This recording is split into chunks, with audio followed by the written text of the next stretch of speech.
Muchas gracias, María Gracia. Muchas gracias a cada uno de los ponentes que están hoy en este interesante curso y a ustedes, los que están participando de esta interesante charla.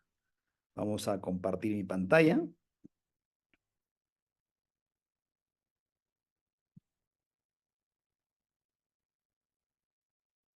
Ok, ya pueden visualizar mi pantalla, ¿cierto? Sí, doctor. Ok.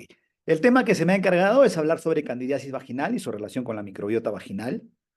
Para esto, ya previamente estábamos hablando sobre que satanizábamos mucho a la pobre Cándida y justamente eh, en el centro, en el Instituto Latinoamericano, hicimos una encuesta a 98 mujeres que sufren de infecciones vaginales recurrentes y les preguntamos, ¿qué piensas de la Cándida? ¿Si es buena o es mala? Y obviamente todas ellas, el 100% describió que era mala. A 40 médicos especialistas en ginecología se le preguntó también lo mismo y solo 4 de ellos no sabían si responder si era buena o mala. Y ahora también te hago esa pregunta, ¿no? ¿Tú qué crees, que la Cándida es buena o mala? Según estas estadísticas, el, según estas estadísticas, un gran porcentaje tanto de profesionales de la salud, que son ginecólogos, como las personas creen que la Cándida es mala. Para esto tenemos que adentrarnos un poco en el mundo de la microbiota, ¿no? Ya hemos recibido la charla de la microbiota y todas estas que forman parte, tanto bacterias, hongos, virus, arqueas, las sustancias que ellas producen y que al final todo esto se conforma en un microbioma. Y hay una parte importante que son los hongos. Y el 0,1% de los microbios que están en el intestino son hongos. Y se estima que de estos aproximadamente hay unas 60 especies que son únicas y que son parte de nosotros. Esos son los que hemos encontrado, probablemente seguiremos encontrando muchos más. Pero hay que recordar, aparentemente parece poco, ¿no? Pero los hongos tienen mayor tamaño que una bacteria, 100 veces más tamaño que una bacteria. Entonces, en relación a masa, es una muy buena cantidad de biomasa que los hongos van a estar dentro de nuestro intestino. ¿Todos los hongos serán malos? Por ejemplo, actualmente se está encontrando que el Saccharomyces boulardii, que es un tipo de hongo, es muy eficaz para tratar enfermedades gastrointestinales, como diarrea, enfermedad inflamatoria intestinal, síndrome de intestino irritable. La cándida se va a transmitir de mamá a hijo a través de el parto vaginal, por ejemplo. Tanto el microbioma de la piel como el microbioma del tracto intestinal se transmite durante el parto y generalmente durante el parto vaginal en mayor cantidad. Vamos a encontrar que el hongo, la cándida, está en todas partes. Se encuentra en la boca, en la piel, en las glándulas mamarias, en la vagina, en el sistema gastrointestinal, en los adultos y también en los niños, en los bebés. Entonces, por alguna razón está ahí la cándida, ¿no? ¿O ustedes creen que está porque, bueno, ya se le ocurrió estar ahí? No, es por alguna razón y alguna razón muy importante para nosotros. En mujeres, en la cavidad vaginal, se ha encontrado que aproximadamente en el 28 a 40% de mujeres sin síntomas, sin ninguna molestia, está la cándida. Y en un 6% bajo técnicas de cultivo. Esta del 28 a 40% es bajo técnicas de PCR o técnicas moleculares. La cándida, de todos los hongos, la cándida es la más frecuentemente encontrada en el intestino. Tiene un 68%, seguida de Davidiviela y de ahí Cladosporidium. De todas las cándidas, la más frecuente es la Candida albicans. Esta cándida también se ha encontrado en los 200 días, los 200 primeros días de vida en heces fetales de los niños. Y estos son los 3 tipos de hongos que generalmente vamos a encontrar tanto en adultos como en bebés: los Saccharomyces, la cándida y el Cladosporium. Claramente, este hongo cumple funciones importantes. Está demostrando que, por ejemplo, pueden en pacientes que tienen elevados los niveles de mercurio, pues está elevado también la cándida. Aparentemente tiene un papel frente a la intoxicación por metales pesados. ¿Será que este hongo nos protege también de una intoxicación de glucosa? ¿Será que tal vez cuando aumenta la glucosa, este hongo es que se incrementa para evitar de que esa glucosa dañe muchos órganos que nosotros tenemos? ¿Será que este hongo, cuando usamos antibióticos, como bien mencionaba la doctora, será que este hongo se apodera de territorio para que otros gérmenes más nocivos no ingresen a nuestro cuerpo? La cándida es dimórfica, se va a formar, tiene dos tipos de formas, una levadura y una hifa, y estas hifas van a formar biopelículas, biofilms, estructuras como si fueran edificios que van a contribuir a la estabilidad de este hongo. Vamos a ir viendo cómo es que se desarrolla este hongo. Este hongo tiene una pared extremadamente dura, formada por quitina, por glucanos, por diferentes proteínas que cada una de ellas pueden estimular a nuestro sistema inmunológico. Aquí vamos a ver en microscopía electrónica cómo está formada su pared. Tiene una pared de quitina, tiene una pared de beta-1,3-glucano. Generalmente acá algunos antimicóticos tienen su efecto. Tiene muchas proteínas, las cuales van a darle protección. Imagínense que esto, miren cómo se desarrolla la cándida.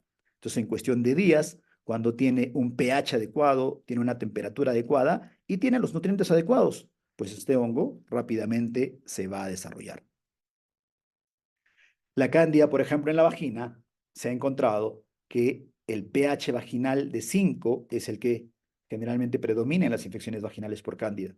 Nosotros tenemos un centro que está especializado en solo manejo de infecciones vaginales crónicas, infecciones vaginales recurrentes.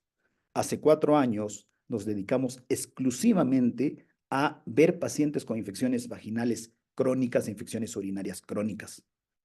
Aproximadamente vemos entre 200 a 300 pacientes entre mi persona y mi equipo de este tipo de pacientes. De 1.282 muestras con candidiasis visible de este tipo de cándida, generalmente les medimos con la tira reactiva, que es una tira muy sencilla de medir, muy fácil de usar. Hemos medido la tira con esa tira y el pH que hemos encontrado en estos pacientes es de 5 a 5,5. Todas esas pacientes han sido o han tenido candidiasis ya visible, candidiasis con placas pegadas, adheridas a la pared de la vagina y adheridas al cuello del útero. Ahí en el video, por ejemplo, estamos ya sacando la tira y luego la contrastamos para poder ver el pH y el pH está entre 5 a 5,5. Entonces, ese pH es un pH adecuado para que la cándida pueda vivir. La cándida invade o está en las células epiteliales como levadura. Esta levadura poco a poco va a formar pseudohifas y luego va a formar sus hifas que tienen la capacidad de penetrar la célula epitelial.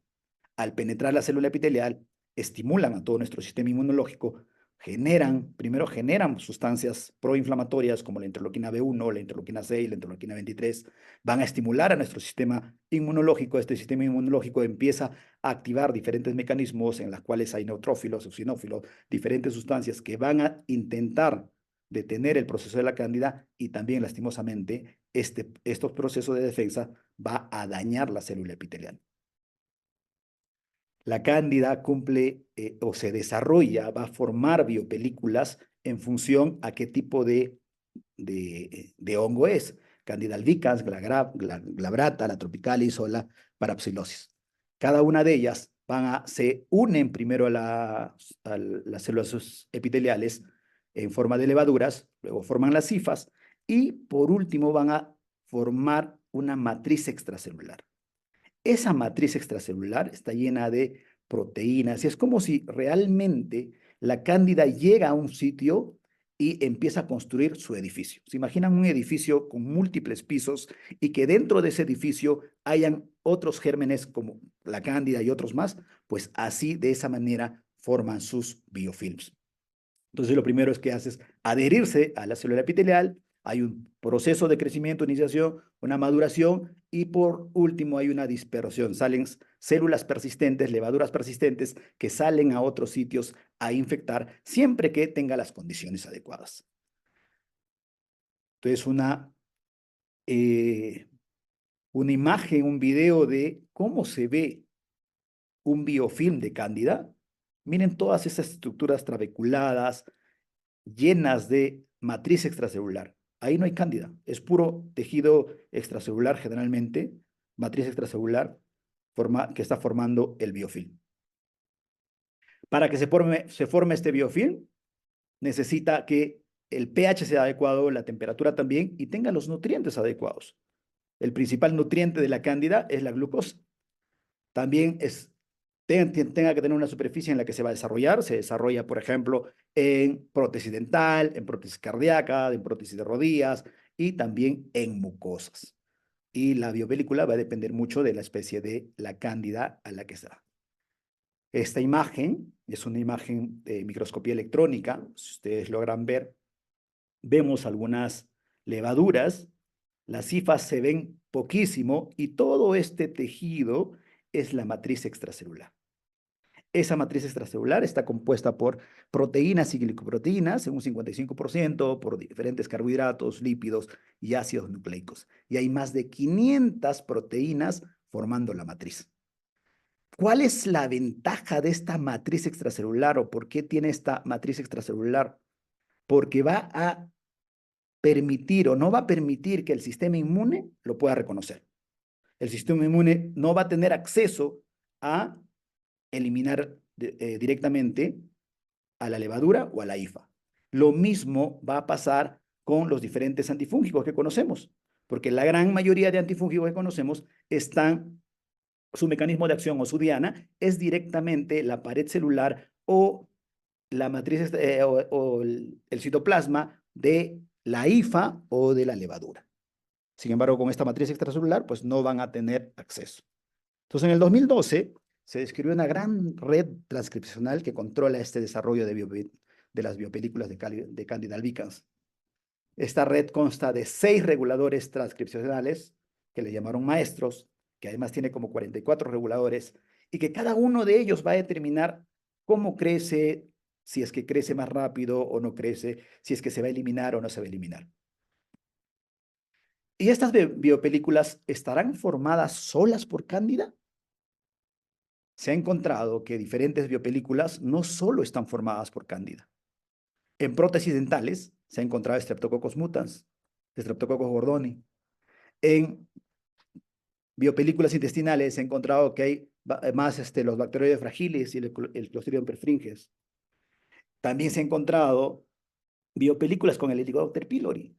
Aparentemente el Helicobacter pylori se mete dentro de la cándida y pues hacen simbiosis, los dos se favorecen. Tanto el Helicobacter pylori favorece o hace que alcalinice el medio para que también la cándida pueda vivir. Y lo mismo pasa con los estreptococos, enterococos y pseudomonas. ¿Y cuántos otros gérmenes más la cándida les estará haciendo un edificio para que ellos puedan vivir? En este estudio encontraron, por ejemplo, una biopelícula con Staphylococcus aureus. Todo esto también es microscopía electrónica.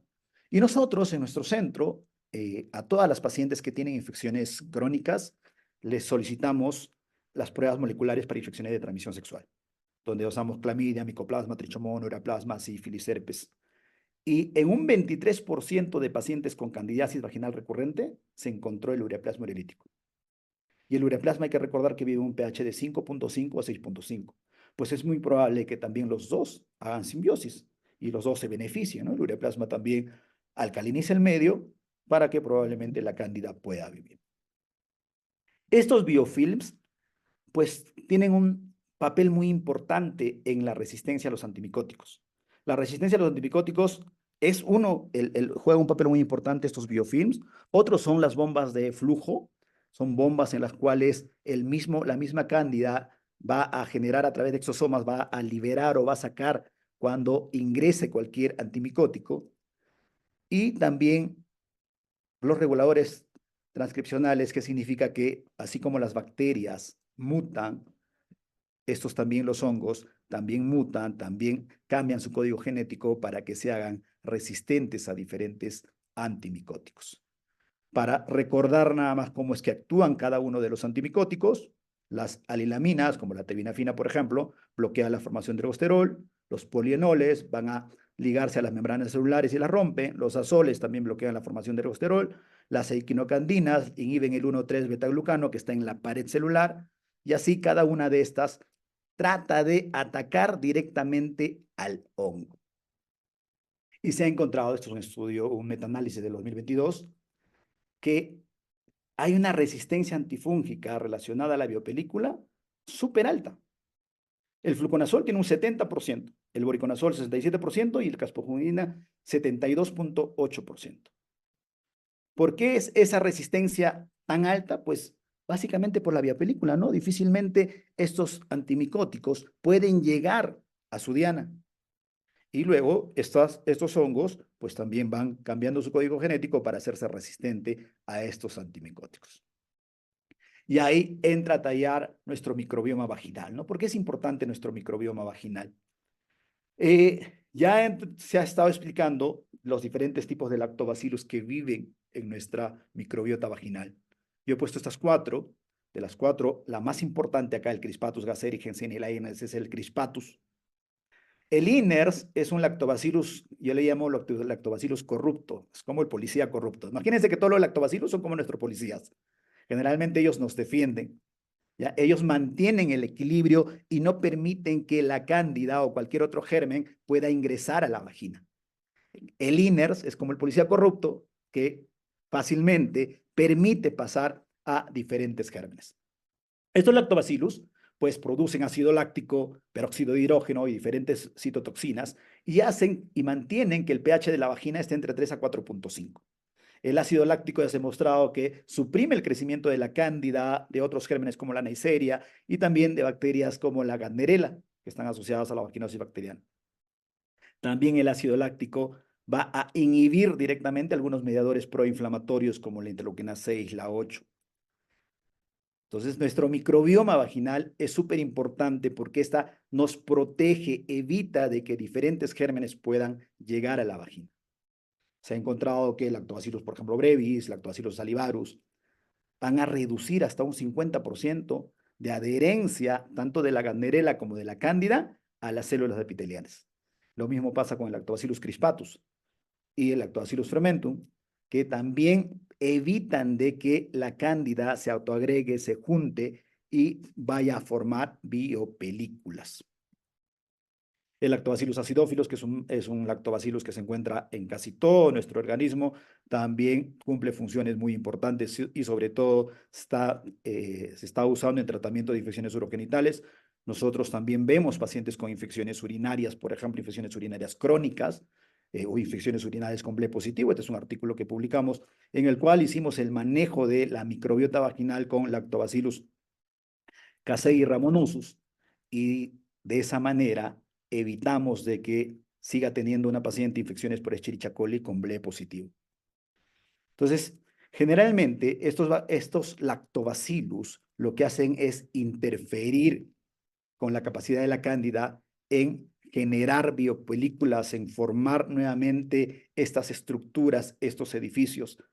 Y también van a suprimir la expresión de genes relacionados con la adhesión, es decir, que estos policías no solo van a producir sustancias que van a evitar de que la cándida pueda crecer, como por ejemplo el ácido láctico, sino también van a alterar sus genes, van a alterar diferentes estructuras genéticas para que no pueda la cándida formar diferentes películas.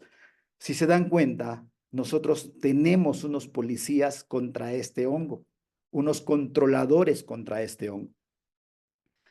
En este estudio, por ejemplo, usaron Lactobacillus ramonosus y Lactobacillus plantarum. Estos son los controles. Acá está la cándida, tanto albicans como tropicalis. Cuando no hubo ninguno de esos lactobacillus, fácilmente crecieron. Con el Lactobacillus ramonosus casi no hay crecimiento y con el Lactobacillus plantarum el crecimiento es mínimo, es muy escaso. Esto es una publicación del año 2023. Entonces, cuando nosotros hablamos de la candidiasis vaginal, pues, si bien es cierto que el hongo más frecuente que se encuentra es la Candida albicans, pues no es generalmente responsable la cándida, ¿no? Para nosotros, la cándida empieza a crecer en la vagina debido a que estos lactobacillus, generalmente lactobacillus crispatus, es el que se ha perdido. Al perderse los lactobacillus, pues la cándida, lastimosamente, aprovechó esa situación y se mete a la cavidad de la vagina, o si estaba en la cavidad de la vagina, empieza a generar sus biopelículas. Generalmente esto es lo que nosotros vemos en la consulta, ¿no es cierto? Todos nos hemos enfrentado a este tipo de pacientes con imágenes con placas pegadas a las paredes de la vagina, placas pegadas al cuello del útero, que visualmente las podemos reconocer y podemos decir cándida, y solo ya con pruebas moleculares o cultivos podríamos determinar qué tipo de cándida es. Pero recuerden que esta cándida ingresa producto de que se ha perdido el nivel de lactobacillus. Entonces, cuando generalmente nosotros vemos infección vaginal, la gran mayoría hasta el día de hoy, ¿qué cosa hemos visto? ¿No? Hemos visto una infección vaginal y lo que hacemos es fácilmente ya, bueno, tienes una infección vaginal, toma tu clotrimazol o toma el fluconazol o tómate este antimicótico y con eso creemos que es suficiente. Cuando no, pues eso que estamos viendo es simplemente la punta del iceberg. Porque este problema viene por una alteración de la microbiota, no solo de la vagina, sino también del intestino y que tiene que ver desde que estabas en el vientre de mamá, porque la microbiota se transmite de mamá a hijo. Muchas de estas pacientes vienen con antecedente de que mamá ya tenía infecciones y hasta el momento mamá tiene infecciones. Entonces, si mamá ya tenía infecciones en la gestación, pues mamá ya tenía un déficit de lactobacillus. Mamá ya tenía una sobrepoblación probablemente de cándida. Y eso es lo que pasó al bebé. El modo de parto también influye muchísimo. La lactancia materna tiene muchas enzimas y tiene diferentes lactobacillus y bifidobacterium que van a evitar también que la cándida pueda crecer. Otro aspecto muy importante es la alimentación. La cándida se alimenta de glucosa. ¿Y cuál es la fuente más importante de glucosa? El azúcar refinado. Y estamos durante años consumiendo azúcar refinado, desde que tenemos uso de razón. Muchas de estas pacientes consumen y consumen muchísimo azúcar refinado.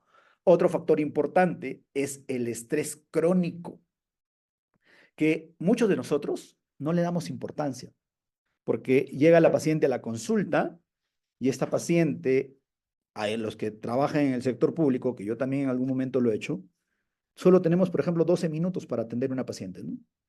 Es más, creo que le preguntamos su nombre, la examinamos y le damos el tratamiento. Y no vamos, no ahondamos en el tema de sus emociones, en el tema de su infancia. Y más adelante se van a dar cuenta con algunos datos de cuán importante es ello. El uso de antibióticos, el uso de anticonceptivos, no hay ningún anticonceptivo que no dañe la microbiota. Todos, absolutamente todos, dañan la microbiota. El uso de antiácidos. Entonces, cuando veamos una candidiasis vaginal, cuando veamos este tipo de imagen a partir de ahora, ya no solo nos enfoquemos en qué es una cándida vaginal así de simple, no, son muchos los factores que están haciendo que esta microbiota se haya alterado y hayamos perdido estos lactobacilos. Uno de los puntos importantes que te mencionaba era el tema emocional. Ya el 2005, mira, describieron que los signos de estrés crónico podía estar relacionada a candidiasis vaginal recurrente y que se encontraba los niveles de cortisol disminuidos en la mañana. Normalmente los niveles de cortisol se elevan en la mañana y luego disminuyen. En estas pacientes el cortisol puede estar bajo y en el día se empieza a elevar. Estas pacientes generalmente, ¿qué cosa es lo que hemos encontrado nosotros? Que el 80% de pacientes tienen una ausencia física o emocional de uno de los papás, principalmente papá. O estos pacientes han estado en unos ambientes en los que ha habido maltrato físico o maltrato psicológico entre papás. Por ejemplo, ¿no? Algo que nosotros hacemos en consulta, gran parte de la consulta, casi unos 10 minutos, es hablar mucho del tema emocional. Y siempre les preguntamos, ¿qué es lo que más te molesta? ¿Qué es lo que más te incomoda? Y te hago esta pregunta también y trata de ser honesto contigo y pregúntate, ¿qué es lo que más te incomoda? ¿Qué es lo que más te irrita? Por ejemplo, algunos dirán, a mí me irrita la mentira, ¿no? Cuando yo veo que alguien me miente, pues, me irrito mucho. Y si tú retrocedes en tu infancia y buscas por ahí, probablemente en tu infancia alguien te mintió, probablemente mamá o papá, y eso te dolió mucho. O por ejemplo, si ves abuso, se te molesta mucho el abuso, quizás hubo abusos en tu infancia. Y eso, nuestra mente es tan poderosa que cuando recibe el estímulo de mentira, de abuso, de lo que fuera, pues lo que hace es recordar inmediatamente todos esos episodios de la infancia y eleva nuestros niveles de estrés. Y por eso es que muchos de estos pacientes andan pues molestas, renegadas, poco tolerantes, ansiosas, deprimidas y constantemente están elevando estos niveles de cortisol. Y acuérdate que el cortisol, lo que es una hormona hiperglucemiante, aumenta la glucosa. Y la glucosa es el principal alimento de la cándida. La glucosa y la fructosa, pero lo principal es la glucosa. También pueden utilizar glutamina y amonio, pero la principal es la glucosa. Miren este estudio en la cual usaron glucosa en diferentes dosis y empezaron a crecer rápidamente en la cándida y también a formar biofilms, sobre todo cuando hay una glucosa más de 300, como los biofilms inmediatamente se empiezan a formar. Entonces, la glucosa juega un papel muy importante para la formación de las biopelículas de cándida. Si hay una paciente con cándida, es muy probable que esta paciente tenga sobrecarga de glucosa, que puede ser por la alimentación o que puede ser por los temas emocionales, por el estrés crónico. ¿Cuáles son los síntomas clásicos? Prurito, ardor, dispareunia, polaquiuria, que son los que conocemos, ¿no? Pero la gran mayoría de estas pacientes tienen diferentes síntomas.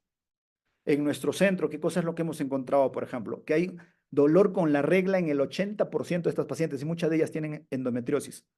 Probablemente te has cruzado en la consulta con pacientes que tienen infecciones vaginales, tienen infecciones urinarias, tienen endometriosis, tienen ovario poliquístico, tienen todo el pack y creemos que todas son enfermedades independientes, cuando no son enfermedades independientes. Todas ellas están relacionadas muchas veces a esta alteración de la microbiota vaginal y de la microbiota intestinal. Al existir un déficit de lactobacillus en la vagina, no solo hay un déficit de lactobacillus en la vagina, también hay un déficit de lactobacillus y de otro tipo de bacterias beneficiosas en nuestro intestino. Y obviamente las que no son tan beneficiosas pues van a empezar a causarnos problemas, ¿no? Dolor con la regla, estreñimiento en el 68%, distensión abdominal en el 90%, caída de cabello, dolores de cabeza, acné, alergias, infecciones urinarias, pacientes con rosácea, pacientes con dolores articulares, y hay diferentes pacientes con infertilidad, por ejemplo, ¿no? Entonces vamos a encontrar diferentes síntomas relacionadas a este problema.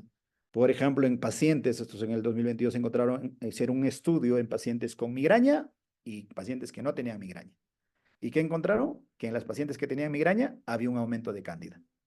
Entonces, ¿será que cuando hay este aumento de cándida, será un aumento no solo para el intestino y la vagina, o sea, sino que todos estos síntomas, toda esta sobreexpresión de todo lo que produce la cándida nos generará diferentes síntomas?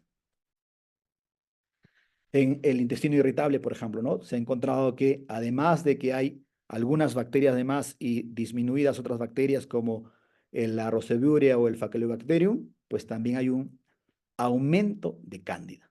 Se ha encontrado un aumento de cándida que tiene diferentes genotipos en pacientes que tienen síndrome de intestino irritable. Y generalmente pacientes de este tipo también tienen candidiasis vaginal. ¿Cuál es el enfoque actual, no? Muchas de las guías internacionales, esta es una guía, esta es de la SEGO, por ejemplo, del 2022, casi la gran mayoría está enfocada en atacar al hongo, en atacar a la cándida. Si te das cuenta, todo el tratamiento, fluconazol, clotrimazol, fendiconazol, fluconazol, ketoconazol, todos, casi todos están enfocados en atacar a la cándida, en atacar directamente al hongo. Y ya nos hemos dado cuenta de que no podemos atacar directamente al hongo. ¿Por qué? Porque este hongo forma biopelículas, forma biofilms. Ahora, tenemos que también entender que esta formación de biofilms se formó durante mucho tiempo por una mala alimentación, por un estrés crónico, por el uso de antibióticos. O sea, cada cosita es como si tuviéramos un vaso vacío y que poco a poco se fue llenando. Y solo llega una última gota que derrama el vaso, que es, por ejemplo, que la paciente te dice, doctor, me fui a la playa y me vino la infección. Tuve relaciones sexuales y me dio la cándida. Me operé y me dio la cándida. Tomé antibióticos y me dio la cándida. Esas simplemente son gotitas que está derramando el vaso, porque ya la alteración de la microbiota se ha dado desde hace mucho. Y como te mencionaba, muchas de esas pacientes vienen con el antecedente de mamá con infecciones. Entonces, ¿cuál es el enfoque que nosotros tratamos de dar o hacemos? ¿No? Es el de manejar o de mejorar nuestra microbiota vaginal. Entonces, esta microbiota vaginal, al corregir la microbiota vaginal e intestinal, vamos a promover que se corrija definitivamente con los niveles de lactobacillus, que estos empiezan a producir los ácidos grasos de cadena corta, que muy bien y claramente nos han explicado cómo es que funciona y cómo es que nos ayuda en el intestino, en el útero y en muchos otros órganos. Entonces, ¿a través de qué? ¿A través de qué cosa es lo que necesitamos? Pues necesitamos todos los bióticos, probióticos, prebióticos, posbióticos, para poder solucionar estos problemas. ¿Cómo es que lo manejamos? Primero, evitamos los factores de riesgo. ¿Cuáles son esos principales factores de riesgo? Eliminamos el azúcar refinado. No hay forma de que nuestros pacientes puedan mejorar si no eliminan el azúcar refinado, porque es el alimento del hongo. El hongo crece gracias al azúcar, gracias al exceso de glucosa. Si bien es cierto, puede coger glutamina, puede coger otro tipo de carbono, pero su principal alimento es la glucosa y en muchos casos la fructuosa. Entonces, también durante un cierto periodo, en algunas pacientes, les cortamos también las frutas. Tenemos que eliminar el azúcar. Lo siguiente es la gestión de las emociones.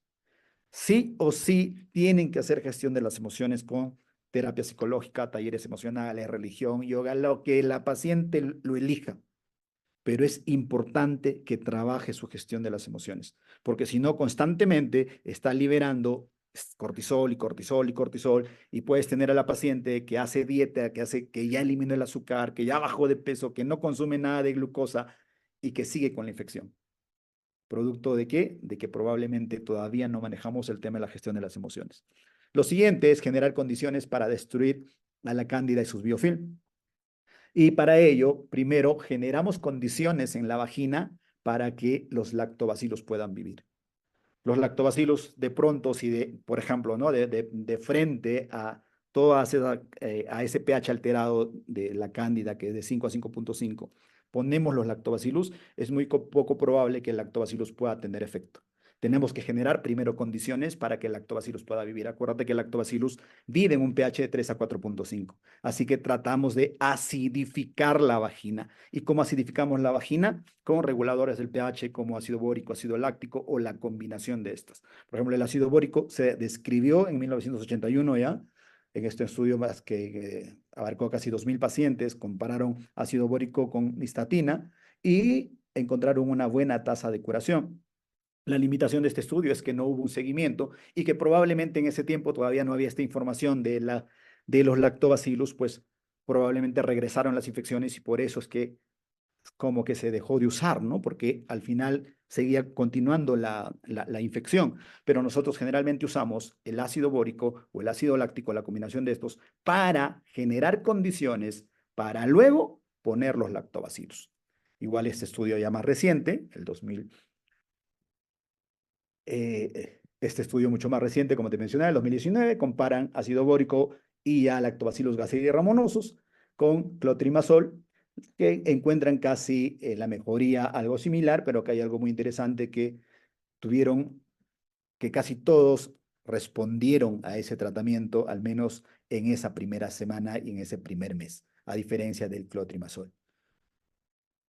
Entonces, el uso de probióticos se está dando en diferentes países. Hay muchas investigaciones, hay muchos centros que están investigando sobre cómo usar los probióticos, qué tipo de lactobacillus usar. Nosotros en nuestro centro usamos el Lactobacillus casei y el Lactobacillus ramonosus, el Lactobacillus crispatus en cápsulas vaginales y por vía oral el Lactobacillus crispatus, gasseri, Jensene y casei, teniendo muy buenos resultados. Primero, como te mencionaba, acidificamos la vagina,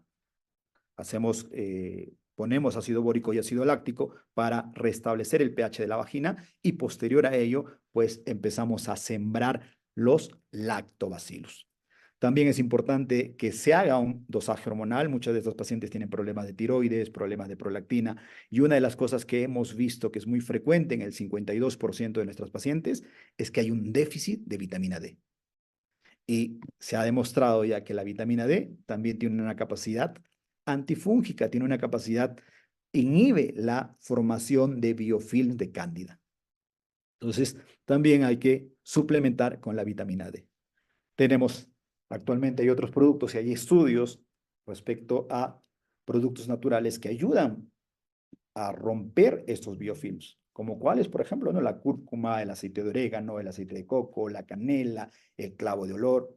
Entonces, todos estos productos, pues, son parte de nuestro arsenal para poder ir rompiendo esas biopelículas, esos biofilms que se han formado durante muchos años. Cuando veas a una paciente con candidiasis vaginal, piensa que tiene igual que tiene ahí en la vagina, pues probablemente tiene en el intestino y por eso es que tiene otros síntomas asociados. Son pacientes muchas veces con sobrepeso, obesos, con diferentes problemas hormonales, que si no les empezamos a corregir el tema de su microbiota, lastimosamente, pues van a seguir los problemas y irá con el dermatólogo, con el neurólogo, con el endocrinólogo, con el ginecólogo, con el gastroenterólogo, y cada uno irá tratando de acuerdo a cómo hemos aprendido. ¿Cuáles son las conclusiones de esta charla? La cándida vaginal se desarrolla en un pH de 5 a 5.5. Para que la cándida se desarrolle, existe un déficit de lactobacillus, principalmente lactobacillus crispatus. La candidiasis vaginal para nosotros es solo un síntoma del principal problema, que es el déficit de lactobacillus. En realidad nosotros tratamos o en nuestra locura decimos que esta enfermedad no se debería llamar candidiasis vaginal, se debería de llamar lactobacilosis. Porque cuando pensamos que la cándida es el problema, pues nuestro enfoque va a estar en la cándida y siempre vamos a querer matar a la cándida. Pero si nos enfocamos en que nos falta lactobacillus, vamos a enfocarnos en cómo recuperar estos lactobacillus. Recuperar la acidez de la vagina y los niveles de lactobacillus, corrigiendo la microbiota vaginal, es la clave en el tratamiento, y así como corregir la microbiota intestinal. Y es importante, sí o sí es importante para tener mejores resultados, trabajar en la eliminación de toda la glucosa, sobre todo el azúcar refinada, y el manejo del estrés crónico, que nos está ayudando muchísimo. En nuestro equipo contamos con un equipo multidisciplinario, nutricionistas, psicólogos, y con todos ellos es que hacemos el trabajo para todas nuestras pacientes. Muchísimas gracias. Esas son mis redes sociales. Una de nuestras frases es: el poder está en ti, en tu microbiota. Espero que a partir de esta charla tengas un mayor alcance de cómo es que podemos tratar estas infecciones. Muchísimas gracias.